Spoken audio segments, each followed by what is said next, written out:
لیکن یہ جو آپ کہہ رہے ہیں نا کہ تاریخ جو دی تھی اس میں اب ایکسٹینشن کی ہے، تبدیل کر لیا ہے، تو معلوم یہی ہوتا کہ آپس میں ابھی کچھ ایسے ایشوز ہے جو آپس میں پاور شیئرنگ کے متعلق انہوں نے طے کر لیا۔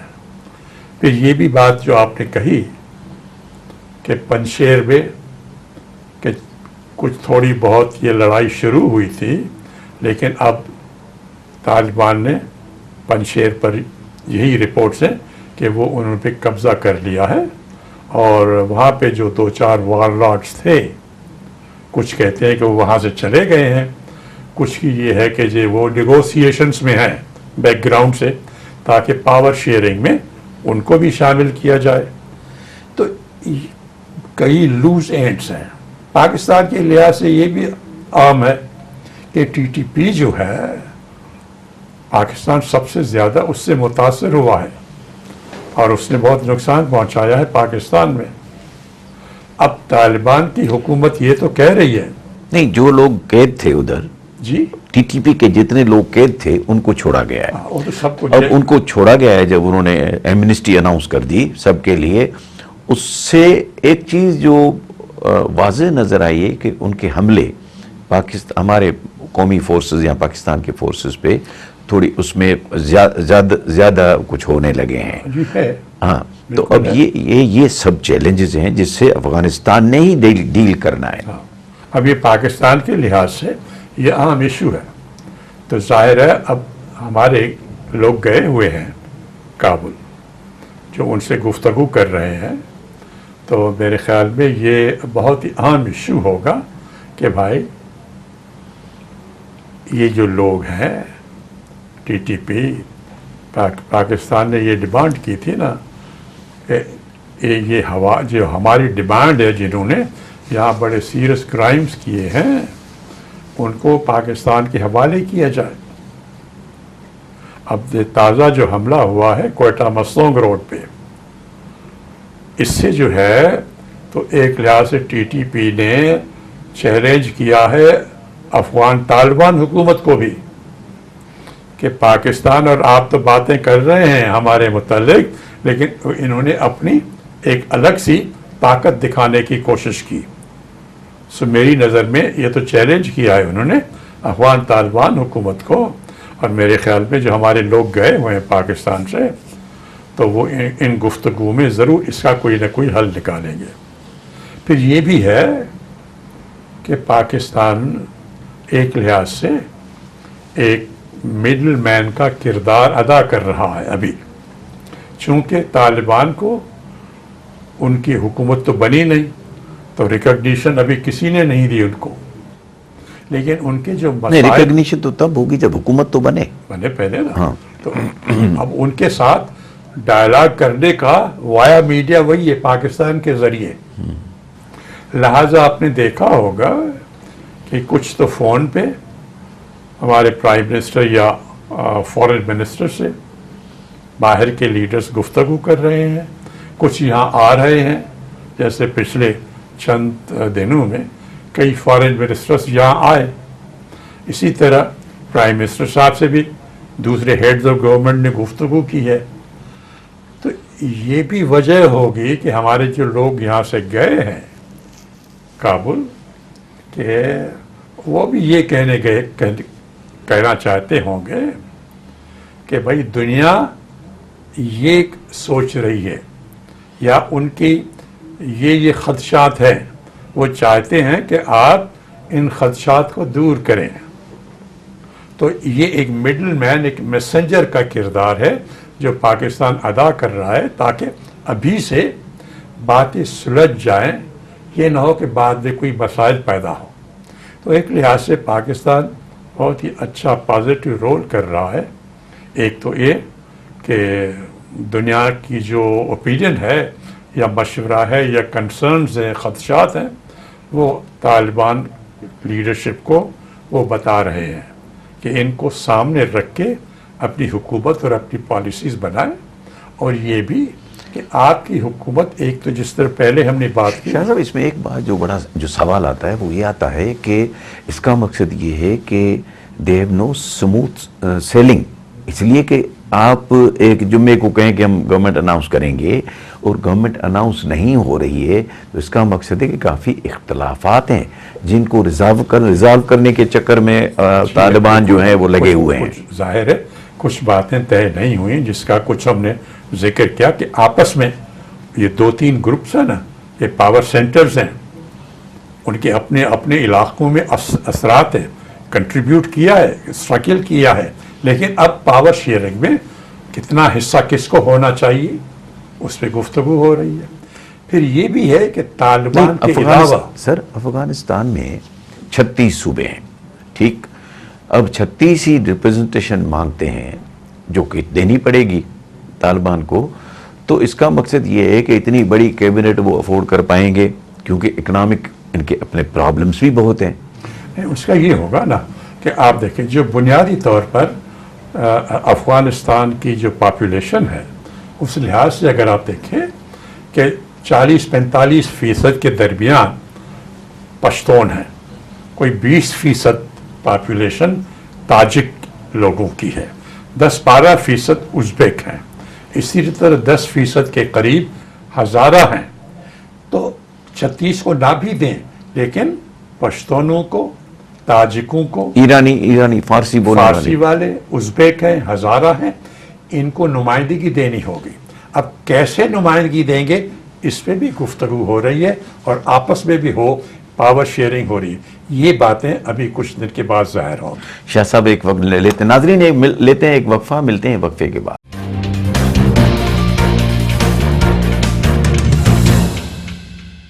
ویلکم بیک ناظرین. شاہ صاحب آپ نے بات کی انٹرنل حالات پہ افغانستان کے. اب ان حالات میں جو باہر کے معاملات ہیں، باہر کے ملکوں کے معاملات ہیں، پاکستان، چائنا اور جو اور دنیا ہے، یورپ ہے، امریکہ ہے، کیا اثرات ہوں گے افغانستان پہ اور اس خطے کی صورتحال پہ؟ بہت بڑی بات، بہت عام ایشو ہے اور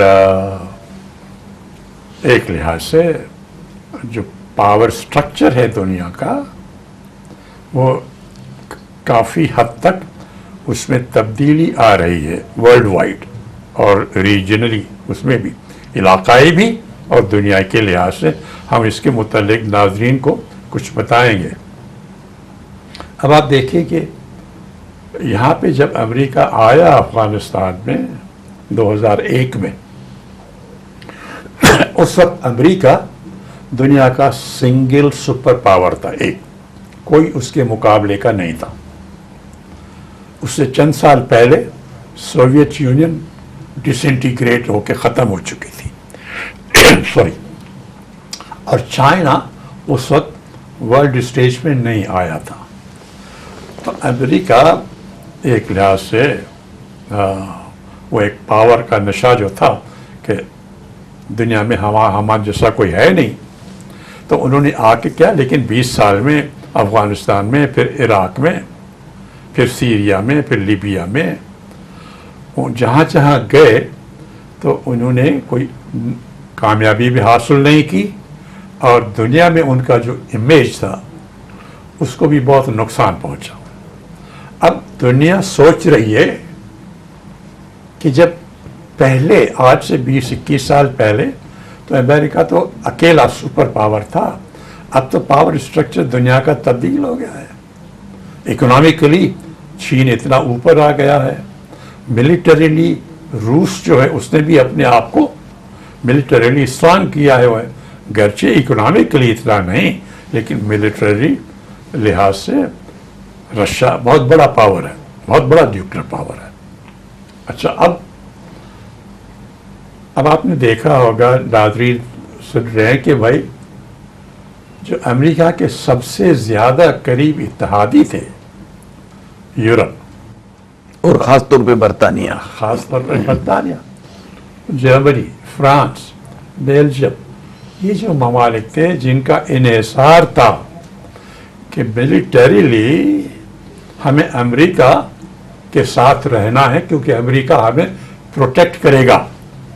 کل اگر کوئی ایشو پیدا ہو جاتا ہے، ہمارا تھریٹ ٹو آور سیکیورٹی، تو اس تھریٹ کو کنٹرول کرنے کے لیے اس کو ختم کرنے کے لیے امریکہ ہمارا بالکل پروٹیکٹر ڈیفینڈر ہوگا.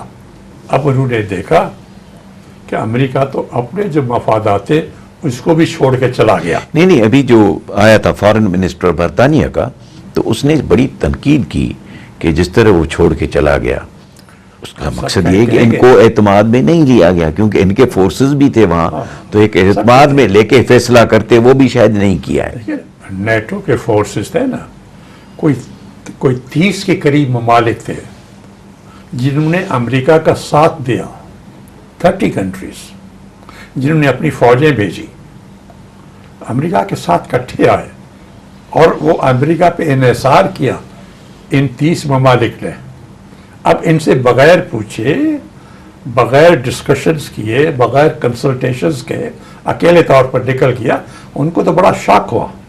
تو ایک تو یورپ یہ سوچ رہا ہے کہ اب امریکہ پہ اتنا اعتبار کرنا, انحصار کرنا کوئی عقل بندی نہیں ہے. تو وہ اب سوچ رہے ہیں کہ یورپ کو اپنا پاور سٹرکچر, اپنی سیکیورٹی کا خود انتظام کرنا چاہیے. اکیلے نہیں, چھوٹے چھوٹے ممالک ہیں لیکن کٹھے, جس طرح یورپین یونین ہے جو ایک اکنامک یا کمرشل بلاک ہے, اس طرح ان کو کٹھا ایک ڈیفنس سسٹم کرنا چاہیے.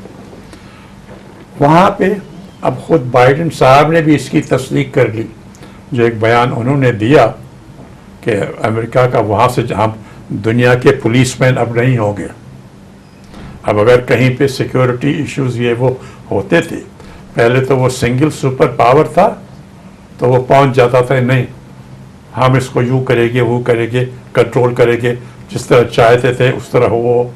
اب وہ خود کہہ رہے ہیں کہ ہم دنیا کے پولیس مین نہیں ہیں, یہ ہمارا ہم کام نہیں کریں گے, ہم زیادہ تر توجہ اپنے ملک پہ دیں گے. اور اب انہوں نے اپنے انفراسٹرکچر, اپنے ملک کے اندر راستے, بریجز وغیرہ, ان کو ریلویز کو بہتر کرنے کے لیے نیا بجٹ پاس کرایا ہے کانگریس سے. تو اب امریکہ کی توجہ دنیا سے ہٹ کے اپنی طرف آ گئی. اب وہ اگر اپنی طرف ان کی توجہ آ گئی, ان کا صدر بھی کہہ رہا ہے ہم دوسروں کے اگر تھریٹ ٹو سیکیورٹی ہے ہم زیادہ تر اس میں نہیں آئیں گے. تو ایک تو یورپ کا میں نے آپ کو بتایا کہ جی وہ اب خود سوچ رہے ہیں کہ جی ہم اپنا انتظام خود کر لیں. اب امریکہ انحصار کرنا اس پہ غلط ہے, وہ خود بھی کہہ رہا ہے. نمبر 2, مڈل ایسٹ میں جتنے یہ چھوٹے عرب ممالک رہے ہیں مڈل ایسٹ کے, ان سب کا انحصار امریکہ پہ رہا ہے پچھلے کئی دہائیوں سے. اب عراق نے کوشش کی ہے کہ ایک مڈل ایسٹ کی کانفرنس کرے جس میں جتنے بھی عرب ممالک مڈل ایسٹ کے ہیں ان کو بلائے, اور ساتھ انہوں نے ترکی کو انوائٹ کیا ہے. اب کوشش یہ ہے کہ یہ جو یہاں پہ جھگڑا کافی عرصے سے چلا آ رہا ہے سعودی عرب اور ایران کے درمیان, تو ایک لحاظ سے پہلے تو عربوں کو بڑی امید تھی امریکہ سے. اب اگر امریکہ پیچھے ہٹ رہا ہے اور وہ کہتا کہ میں آپ کا پولیس مین نہیں بنوں گا, آپ اپنی حفاظت خود کیجئے, تو اب ان کو خیال آ رہا ہے. اس سے ایک اور بھی پوائنٹ ہے نا, ایک ٹریک ریکارڈ ثابت ہو گیا کہ امریکہ چھوڑ جاتا ہے مجدار میں. یہ بھی ہے نا ایک جو سینس آف انسیکیورٹی ہے نا, دیٹ از آلسو امپورٹنٹ. تو اس وجہ سے وہ اب نیا راستہ اب وہ تو اب تلاش کر رہے ہیں. اب اس میں یہ ہے, اس لیے میں نے کہا نا عربوں نے اس عراق والی جو کانفرنس ہے اس نے ترکی کو شامل کیا. اب ترکی تو عرب ممالک میں نہیں ہے لیکن ترکی کی بڑی پوزیشن ہے, ایک بڑی عزت والی اور اتھارٹی کی پوزیشن ہے کہ وہ بیچ میں پڑے. وہ نیٹو کے ممالک کا بھی ممبر ہے, نیٹو کنٹریز کا, امریکہ سے بھی ہے, پھر اپنے طور پر بھی اس کی طاقت ہے. تو ایک تو امید یہ لگ رہی ہے کہ یہ امریکہ کا ایک تو یورپ پہ اثر ہوگا, پھر یہ مڈل ایسٹ پہ اثر ہوگا. تو شاید یہ امید کی جا رہی ہے کہ سعودی عرب اور ایران کے تعلقات میں جو تناؤ پہلے تھا اب وہ کم ہوگا، کچھ شاید بہتری آئے گی، اور یہ رول ترکی کو ملے گا کہ پھر مڈل ایسٹ میں بھی ایک نئی ایکویشن پیدا ہو۔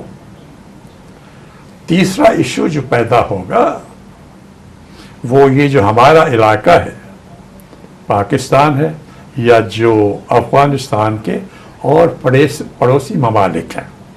اب اس میں جو سب سے بڑا، ہم پہلے بھی ایک گفتگو کر رہے تھے کہ یہاں پہ جو اہم رول ہوگا وہ یہی ہے، پاکستان، چین، روس اور ایران۔ اب افغانستان کو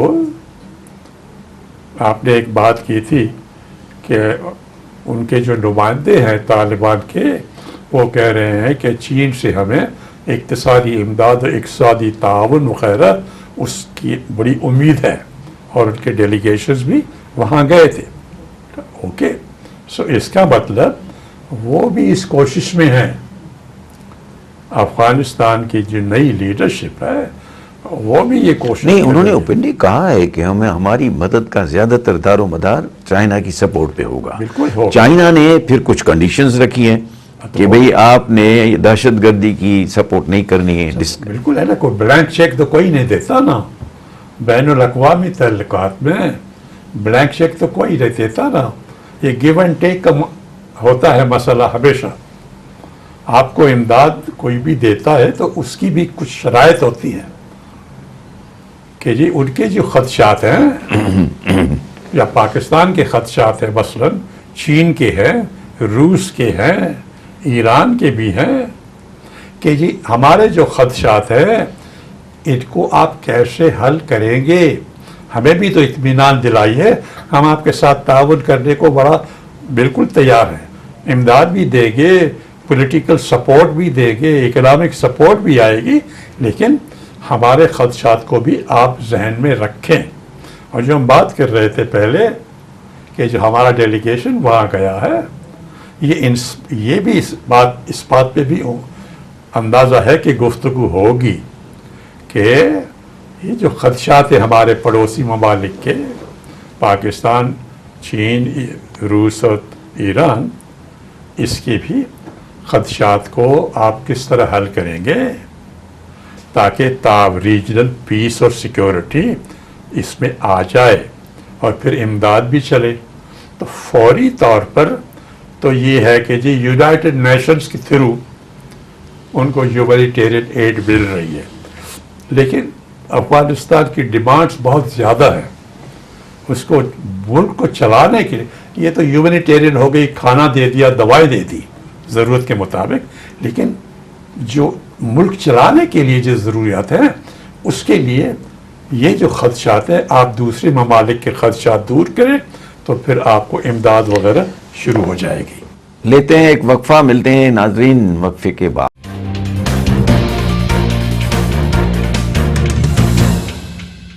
ویلکم بیک۔ شاہ صاحب، پاکستان کے وزیر اعظم عمران خان نے کہا ہے کہ عوام ٹیکس نہیں دے رہا ہے اور دے ہیو مینی ایکسپیکٹیشنز، بہت کچھ ایکسپیکٹ کر رہے ہیں کہ ہمیں یہ ملے وہ ملے۔ یہ پاکستان بٹن دبانے سے تو ٹھیک نہیں ہوگا، ٹیکس لوگوں کو دینا ہوگا تاکہ ملک میں پیسہ آئے اور پھر ترقی کرے ملک۔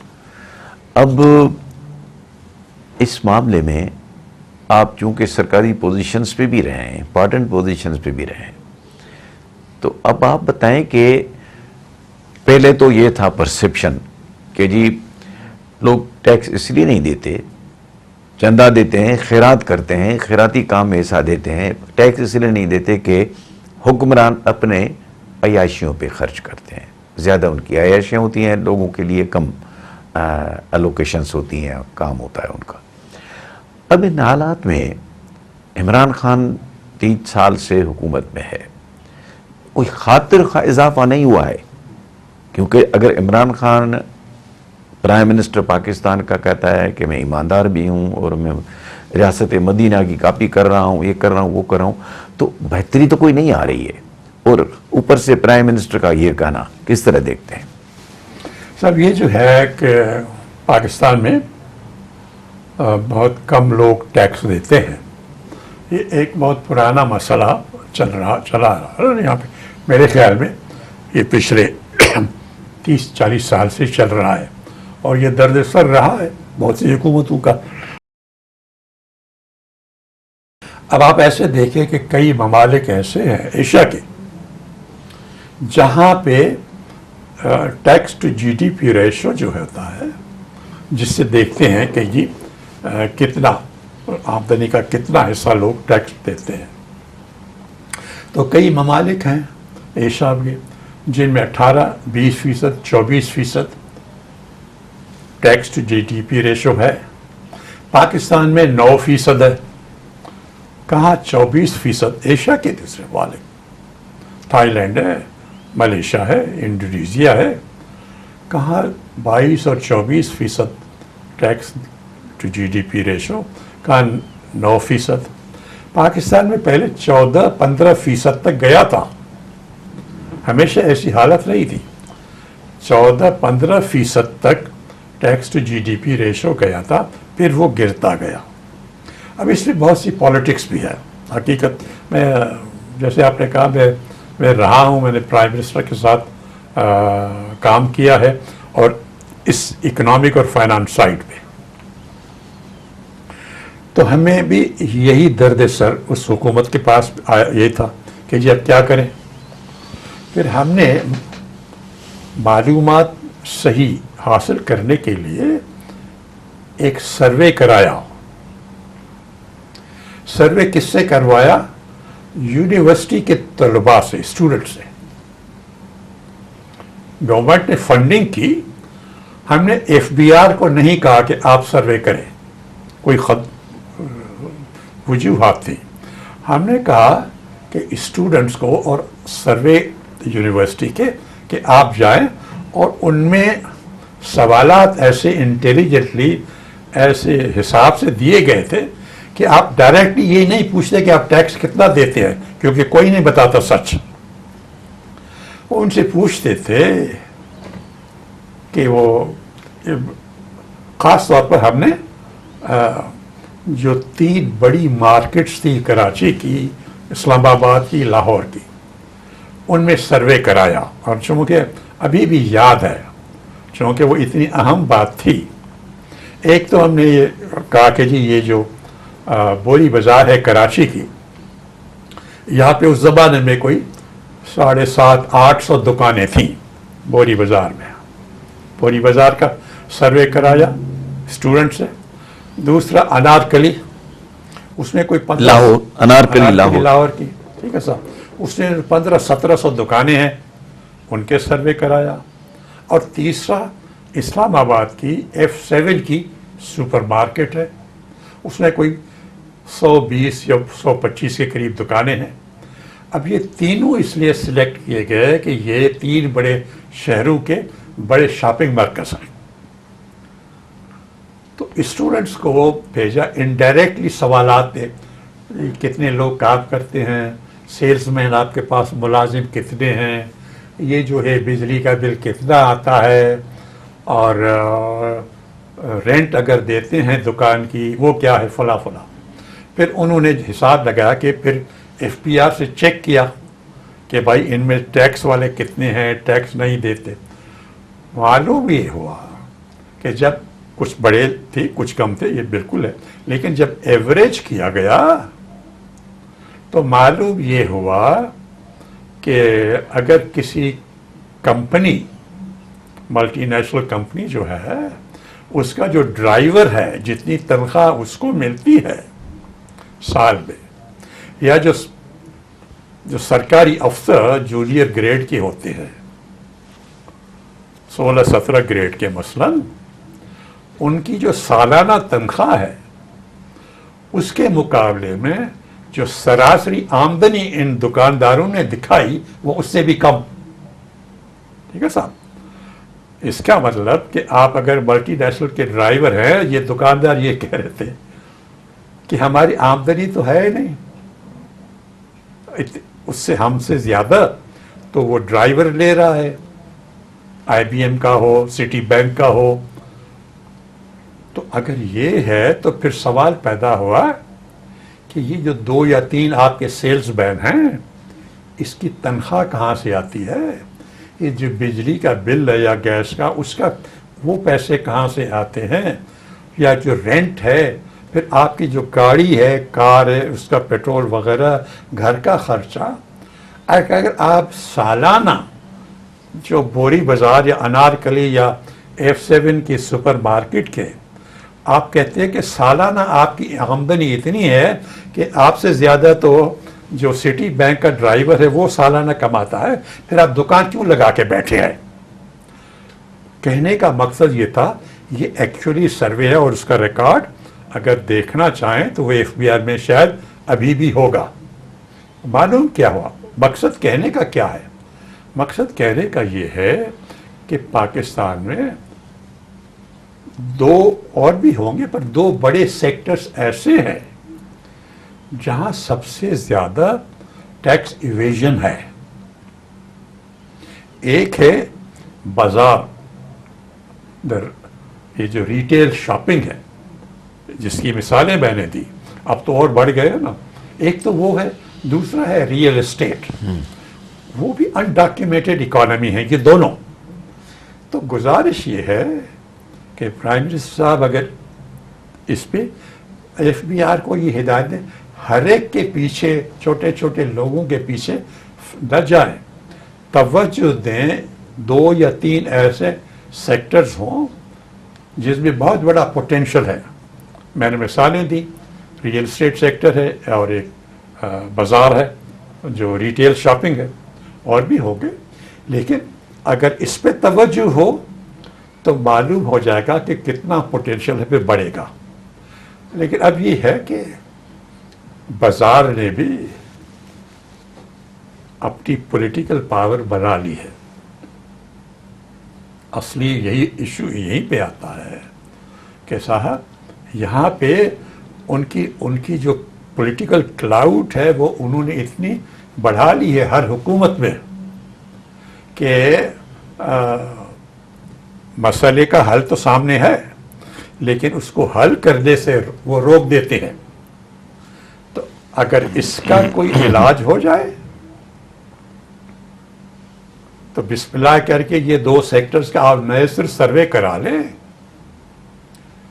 ایک اسٹیٹسٹکس میں نے پڑھی تھی کہ کراچی کی یہ جو ہماری مارکیٹ ہے، بوری بازار ہے، وہ کئی گنا زیادہ ٹیکس دیتی ہے لاہور کے گلبرگ والی مارکیٹ سے یا نارکلی والی مارکیٹ سے۔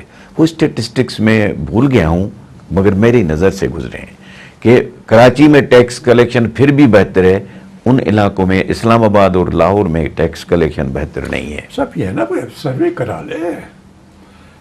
کرا لے نئے سرے سے، اور FBI سے نہ کرائے وہ، اور انڈائریکٹلی سروے کرا کے آپ معلوم کریں تو پھر جو ہے آپ کو معلوم ہو جائے گا۔ یہ جو سوال آپ اٹھا رہے ہیں یہ بھی کچھ لوگوں کے اگر خدشات ہیں وہ بھی کلیئر ہو جائیں گے جب ایک فیکچول سروے ہو جائے گا، تو یہ بات کلیئر ہو جائے گی۔ یہاں تو ایسے بھی ہے، میں آپ کو کیا بتاؤں، ایک بات،